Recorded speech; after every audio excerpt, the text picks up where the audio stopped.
নমস্কাৰ সকলোকে মোৰ চেনেলটোলৈ স্বাগতম জনাইছোঁ। আজি মেগীৰ পকৰি ৰেচিপি এটা লৈ আহিছোঁ। সন্ধিয়া চাহৰ লগত খাব পৰা এটা সহজে বনোৱা ৰেচিপি।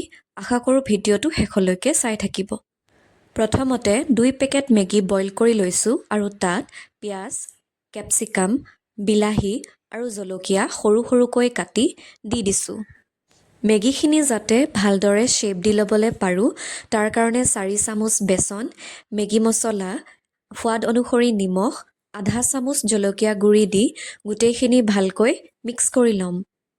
আপোনালোকে ভিডিঅ'টো শেষলৈকে চাই থাকিব আৰু ভিডিঅ'টো ভাল লাগিলে লাইক, শ্বেয়াৰ আৰু চেনেলটো ছাবস্ক্ৰাইব কৰিব।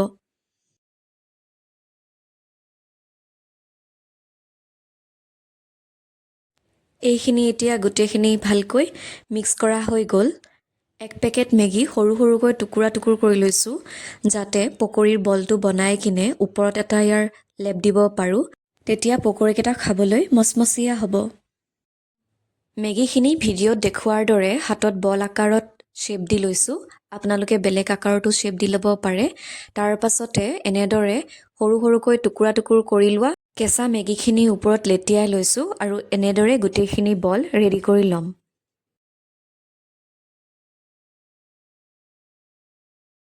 এতিয়া গোটেইকেইটা ভাজি ল'বৰ কাৰণে ৰিফাইন তেল কেৰাহীত গৰম কৰি লৈছোঁ আৰু এটা এটাকৈ বলকেইটা দি দিছোঁ।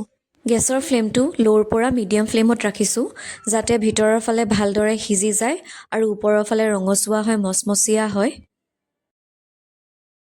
বলকেইটাৰ তলৰ ফালে ৰঙা পৰিলে হেতাৰে লুটিয়াই ল'ম আৰু চাৰিওফালে ৰঙচুৱা হোৱাকৈ ভালদৰে ভাজি ল'ম।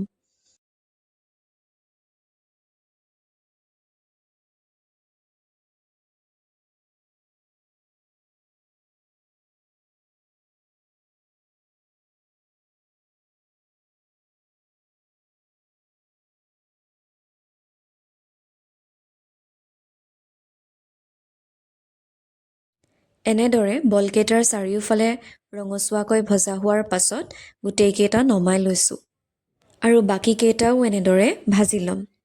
এয়া গোটেইকেইটা বল ৰেডি হৈ গ'ল। সহজতে বনোৱা হয় আৰু সন্ধিয়া চাহৰ লগত খাবলৈও টেষ্টি লাগে। আপোনালোকেও এবাৰ বনাই চাবচোন। ভিডিঅ'টো ভাল লাগিলে লাইক, শ্বেয়াৰ আৰু চেনেলটো ছাবস্ক্ৰাইব কৰিব।